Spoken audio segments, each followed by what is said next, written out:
We don't spend a lot of time thinking about our legacy. Uh, Politicians do, wealthy, powerful people do. How will I be remembered? They spend a lot of time. But the average person doesn't really spend a whole lot of time thinking about their legacy. But when we talk about it, we're reminded of our own mortality.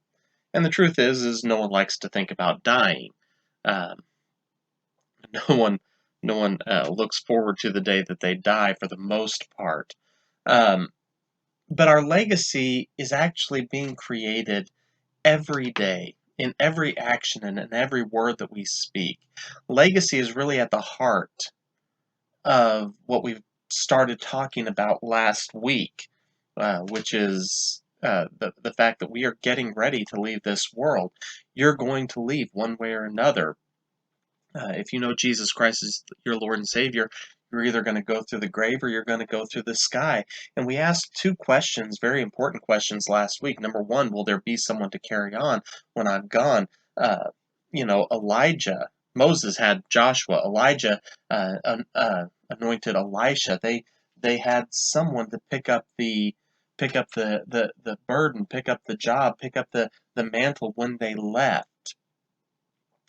But the other question that we asked last week was, will there be someone to, or excuse me, am I leaving some sort of a sign to point people to the Lord so that when I'm gone, they will see the Lord?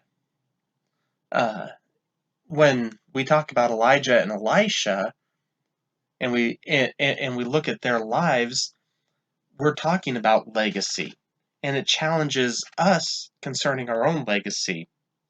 Elijah of course, comes on. He comes on the scene like a lightning bolt, as it's been described. There's very little background information. He's suddenly there challenging the king, and and of course we see the great things that Elijah does, and we also see his failures and in his despair and in his depression. Elijah went to the Lord and basically said, "All right, Lord, I'm ready to go because I'm not making any difference in life." And of course, the Lord reveals that there's more happening than what Elijah can see, and he anoints and he leads Elijah to anoint Elisha as the individual who would eventually take his place. And Elisha himself had been a lightning rod during his tenure as kind of the lead prophet in Israel. From his entrance on the scene when he first met Elijah through some astounding events, I mean, parting of the Jordan, that was the very first miracle that Elisha performed. The floating axe head, deliverance of the Aramean army, and many, many more. He had impacted the lives of kings, commanders, and students. And in 2 Kings chapter 13, we now see that it's time for his departure. And beginning in verse number 14, it says this: When Elisha became sick with the illness that he died from, Jehoash, king of Israel, went down and wept over him and said, my father, the chariots and horsemen of Israel. And Elisha responded, take a bow and arrows. So he got a bow and arrows. And Elisha said to the king of Israel, put your hand on the bow. So the king kept his hand on it. And Elisha put his hands on the king's hands. And Elisha said, open the east window. So he opened it. And Elisha said, shoot. Then Elisha said, the Lord's arrow of victory, yes, the arrow of victory over Aram. You are to strike down the Arameans in Aphek until you have put an end to them. Then Elisha said, take the arrows. So he took the arrows. And Elisha said to the king, strike the ground. So he struck the ground 3 times and stopped. And the man of God was angry with him and said, you should have struck the ground 5 or 6 times. Then you would have struck down Aram until you put an end to them. But now you will only strike down Aram 3 times. Then Elisha died and was buried. So you start off with this interesting moment in the life of at the end of the life of Elisha. He's sick, he's old, his time has come. Elisha knows that he's in his last moments of life. And Jehoash is the one who should succeed Elisha in his ministry. And Jehoash comes to Elisha, and he says, my father, the chariots and horsemen of Israel." Now this is interesting because this is the exact same terminology that Elisha used, the exact same statement that Elisha used when Elijah departed. Of course, Elijah didn't die. Elijah was taken up in the whirlwind. But he had said the exact same thing. And the meaning of it is very important because at that time, the greatest military technology in the world at the time were horsemen and chariots. One horseman was worth many foot soldiers. The chariots were it was tough to kill a person on a chariot because there was a certain level of protection and defense on the chariot and their speed and power. And so really what Jehoash is saying is is Elisha, you have been a one man army. And it's interesting because that's what Elijah had been, and Elisha said that he wanted to be the person who was the heir apparent to Elijah. He wanted to be the person who took up that mantle. He wanted to be the one to do the to be that. He wanted to follow in Elijah's footsteps. And now you come to the end of Elisha, and the same thing is said about him. You have been a one man army for the Lord. And you have so impacted hearts and lives, and you have so impacted this world and our civilization and our nation. You've been like an army sweeping through, and no one's been able to stop you. And that's really true of Elisha. Elisha had been had been a person who had fervently served and faithfully served the Lord and had impacted so many people and impacted the course of a nation. And the simple truth is that the greatest life is one that has zealously pursued God's purpose and plan. See, if you want to live, people talk about, well, I'm living my best life. You want to know what living your best life really is? It is faithfully pursuing the plan and purpose that God has for you. That is the best life that you can ever possibly live. And that's what Elisha had done. That's what Elijah had done before him. Is they had faithfully served and pursued after God's purpose and plan in their lives. And so Elijah kind of commissions Joash. Joash is Jehoash, excuse me, is the king of Israel.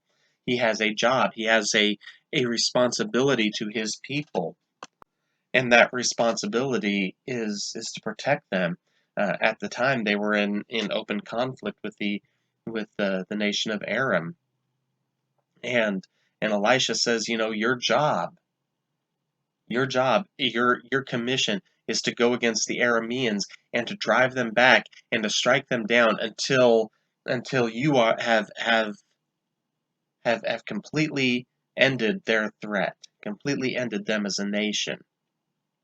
And so here he commissions Jehoash, and in this way he says take your bow and arrows and fire an arrow, and basically he says this is the Lord's arrow of victory. You this is your job. The Lord has promised you victory if you will follow him and if you will obey him. And then he gives Jehoash this command. He says take the arrows, basically the quiver of arrows. He says, and strike the ground with it. And so Jehoash, who has learned to do what the prophet has said. He's learned that when Elisha speaks, that he's speaking with the voice of God, and that what he says can be trusted and is true. And so he takes the arrows and he starts striking the ground, and he gets to 3 times, and he figures, well, that's enough. Certainly, it's enough to strike it 3 times. Certainly, I've done exactly what the prophet says. And Elisha comes back and he says, why did you stop? I didn't tell you to stop after 3. You should have kept striking. You should have done twice as many times. You should have doubled it. You shouldn't have stopped until I told you to, because here's the problem. You thought that what you were doing was sufficient, but you stopped before you received any other commands, before you received any other orders. You stopped too soon because you thought it was sufficient. You thought it was enough. And this is a problem that comes up so oftentimes in the life of a believer, is as we pursue the Lord, we look at it from this perspective. Basically, we say, what I'm doing, am I doing enough? Have I done enough? And we count it in terms of what is enough, what is sufficient. And we reach the conclusion, well, I've done enough. What I've done is sufficient. What I've done is enough for me. And what ends up happening is, in that idea, in that belief that we've done enough, that it's sufficient, it's enough to get by, we end up missing out on everything that God could do. If you look at what Elisha says, he says you should have doubled how many times you struck the ground. You shouldn't have stopped. You should have continued striking it down, because what this means is that now you're only going to be successful 3 times. You should have kept pursuing. You should have kept going after it. You should have been an overachiever. But too often times we approach Christianity and we approach our service like Jehoash. We pursue after being the C student. Elisha was not content with being the C student. He wasn't content with being the average servant of God. He wanted to be the one-man army. He wanted to be the greater, the better. Jehoash was content with being what he was. See, we must never settle for being sufficient, but seeking the greatest that God can do through us. How much will we miss out on? How many times will we miss seeing the hand of God do amazing and miraculous things because we say, it's enough. I've done enough. It's sufficient. It's okay. When in reality, it's not. It's not enough.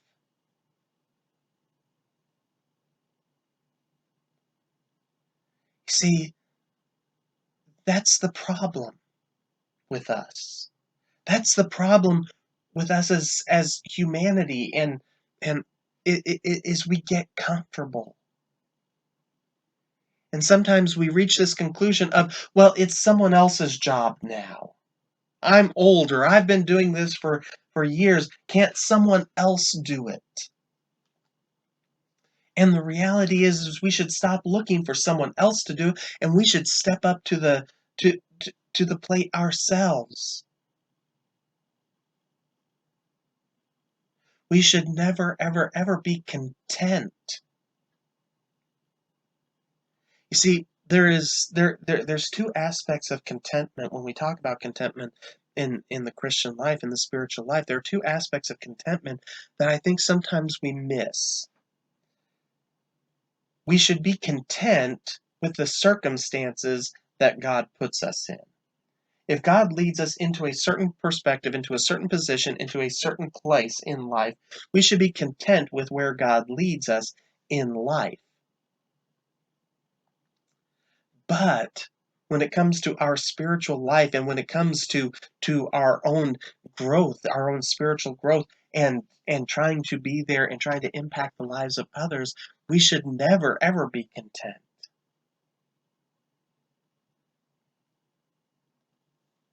I think of the great preacher, the Dwight L. Moody,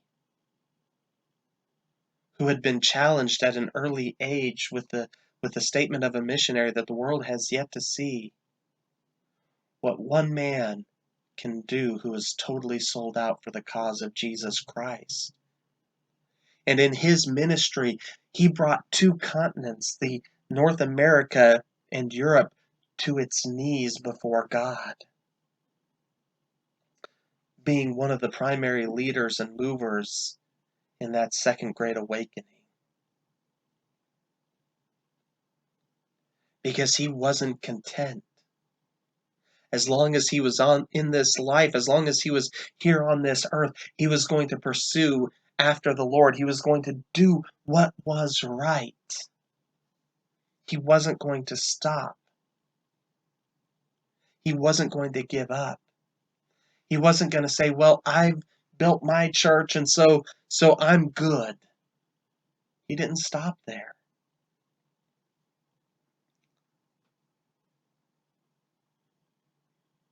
D.L. Moody wanted to be a one-man army for the Lord.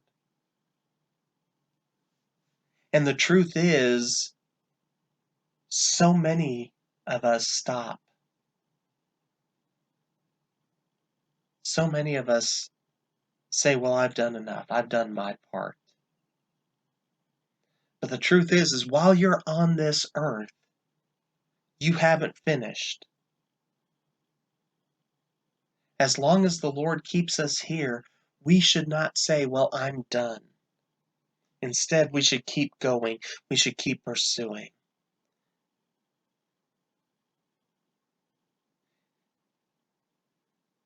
And what this brings us to are some very, very important questions. When your life comes to an end, when you leave this earth, when you leave, whether it's through the grave or through the sky, who's going to be there to mourn your loss? And why? See, yes, we expect that our family is going to mourn our loss. We expect that our family is going to weep and cry. But how many lives that you've impacted for the cause of Christ will be there mourning and be saying, oh, I miss this person because they were a one-person army for the Lord. What are they going to say about you? What will they say about you? When it comes right down to it, when people come in and at your eulogy, when that funeral message is preached, what are they going to say about you?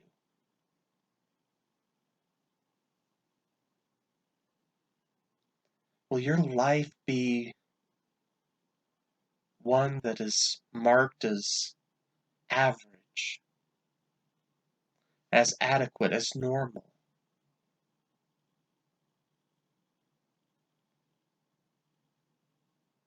Or will people look at your memory, say, you were great, you were amazing, you impacted my life in ways that I could never, ever, ever begin to describe.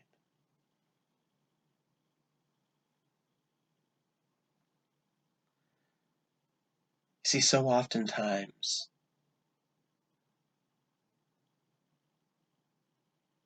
we settle. And too oftentimes, too many people, too many Christians, too many believers, too many followers of Christ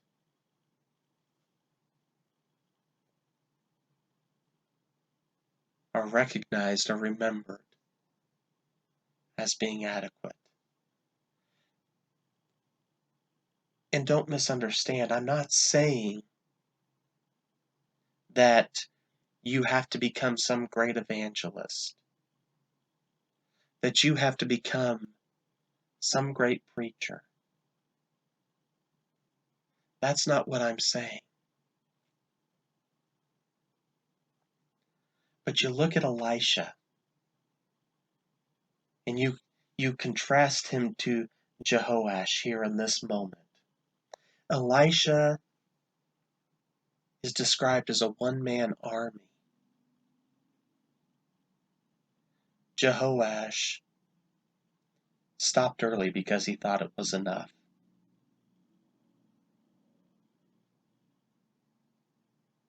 What I would challenge you today is to say, you know what?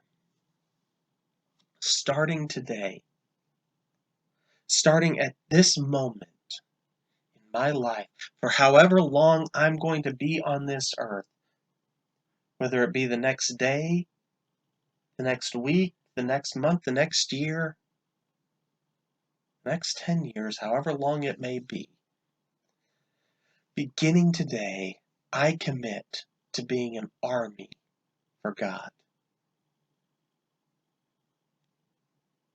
Because, you see, the world has yet to see what one person who is totally sold out for the cause of Jesus Christ can do.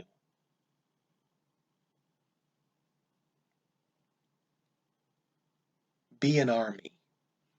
Be an army in and of yourself. Be an army for God.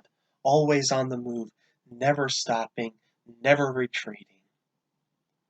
Always moving forward and impacting those around you.